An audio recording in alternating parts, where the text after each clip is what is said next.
How are you, Raiders family? It's Bourkeys here, and welcome to my preview top 10 for the match versus the Dragons after a 2-week hiatus.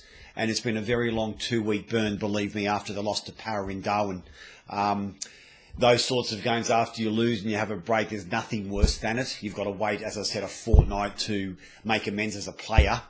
And the fans also suffer a hell of a lot, wanting their guys to get back on the field as soon as possible. But as fate would be it, the fortnight break, there's nothing wrong with a week to give us some time to mend some bruises and some bumps. But we're back in action in a little more, just over 2 hours' time, Raiders fan.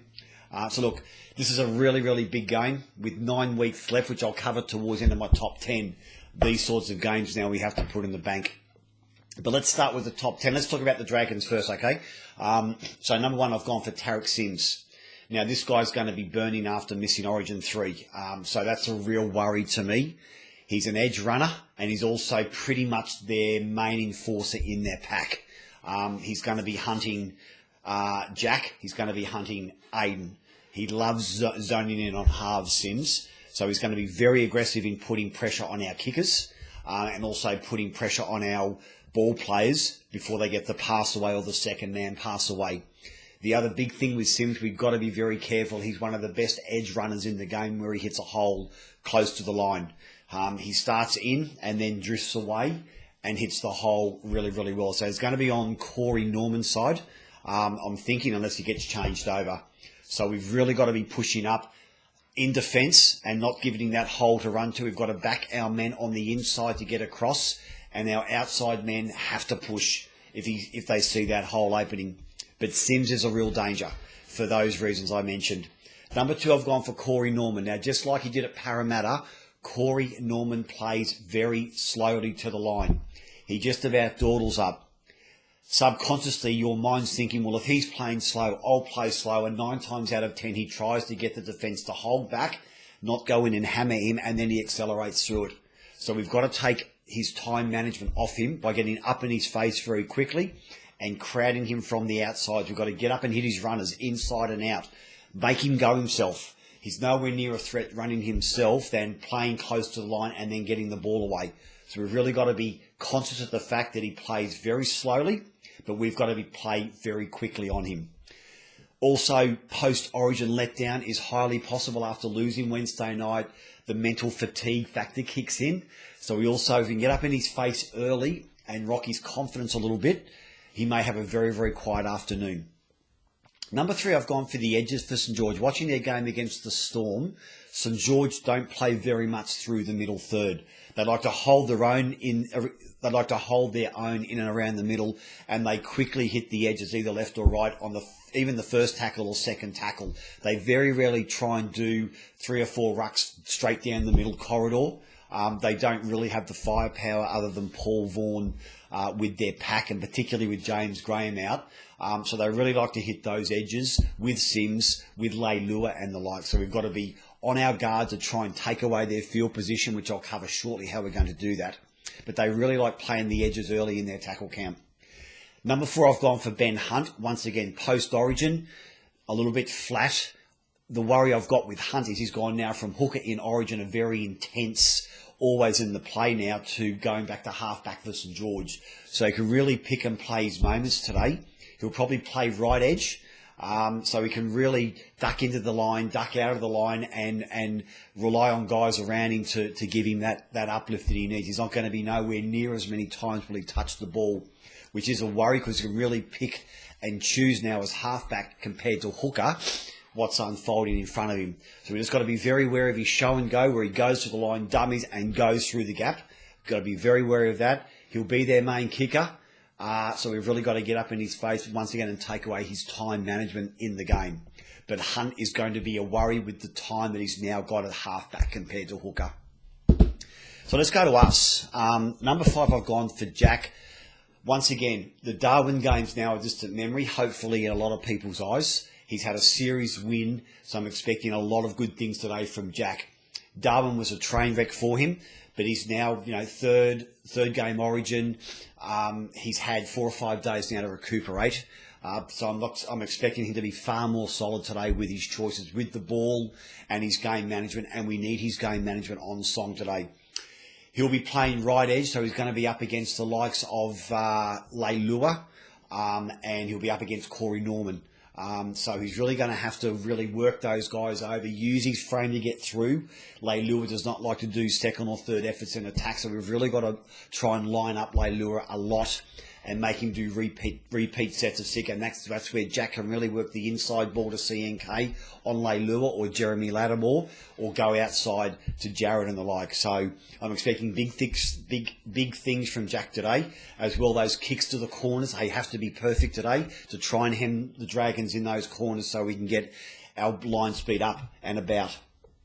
Number 6, I've gone for our middles and edges. Now, unlike St George, who don't play a lot through the middle, I think we've got a distinct advantage here through our middles today with Louis, Papali, Soliola. We've got some really solid middles there, and Gula when he comes on, to really get that momentum through that middle corridor or the rucks, particularly around the marker area. Hodjo's going to be critical here today to try and hold their markers in and around the ruck, and then hit our edge, our middles coming in behind the play the ball. St George are very lazy, I found last week against the Storm, in that middle third area with their second efforts. The Storm easily managed to get a lot of field position by playing down the middle corridors and sucking their edges in. So that's one area today where I really think if our middles can get some yardage for us, our edges of Whitehead, Bateman and Tarpany can really do some damage. Number 7, I've gone for Aiden season. Now, I can talk a lot about what's happened this week with the signing of George Williams. Aiden, for whatever is in his mind, has to really concentrate over the next 8 or 9 weeks. There's a lot of conundrums and a lot of water under the bridge between now and next year that still aren't answered. Can Aiden and George Williams play half and 5/8 together? Moving Jack White into the centres. Aiden's contracted to 2020, so who would buy his contract out for 1 year? Would the Raiders let him go to another club and pay part of his salary? Does Aiden go and we keep Sam Williams? So there's a lot of questions next year, but that's next year. Aiden's got to be totally focused on the next 8 or 9 weeks. Now, he's had a couple of weeks break. We've now got 8 or 9 weeks of consistent and constant games, so it's going to be very interesting to see if Ricky rotates the halves, gives Aiden a couple of weeks play time, rests him to get his bumps and bruises right, then brings Sam back in. It's going to be an unknown how that unfolds, but the number 7 jersey is Aiden's to lose. So he's really got to step up and make sure that he owns that jersey for the rest of the year into the semis and the grand final, instead of playing average and giving Sam an opportunity to take it from him. So the ball's in Aiden's court, basically. It's up to him to maintain it. Number 8, I've gone for our line speed. I think our line speed against Parramatta was lacking. First 15 was good. After that, it fell away quite substantially as Parramatta rolled through the middle. So I'm expecting a lot more intensity today early in the tackle counts to get up and really try and drive the Dragons back. Force them into errors, keep them bunched so they don't have that effect of hitting their edge runners. But our line speed, I think, today is the key to a victory. So someone's got to take the charge with line speed, whether it's John Bateman out wide, whether it's Hodjo, whether it's Papa, but someone's got to own it when they're on, instead of hoping the guy next to them will actually make the effort to call line speed or get that effort up. We've all got to be involved with it, but someone needs to lead the charge with line speed. It's a mental thing up here. It's not ability. It's purely mental to get up off your line as quickly as possible and force errors. Number 9, I've gone for Joe Tarpany. Now, once again, he's had a fairly stop-start to the season with 15, 16, 17 rounds in. He hasn't really struck a match so far this year.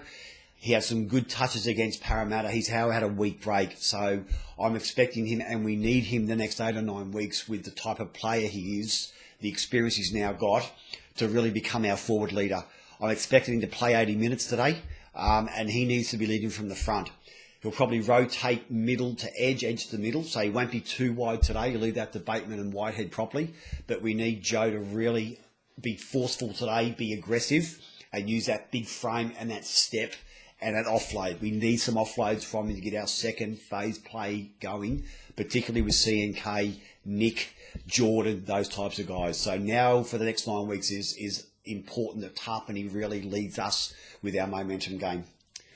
And speaking of momentum, we're on 20 points. We've got Dragons into Tigers into Panthers.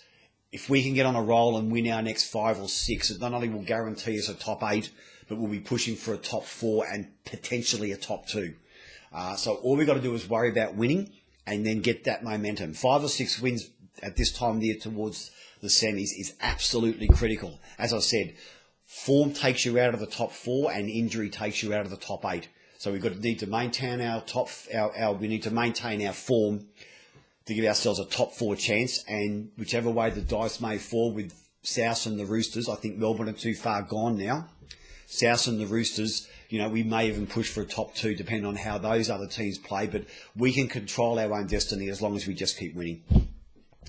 That's it, Raiders fans, for Bourkeys' preview of the Dragons game. I'm looking forward to this one big time. As always, I really appreciate your support on my Facebook page.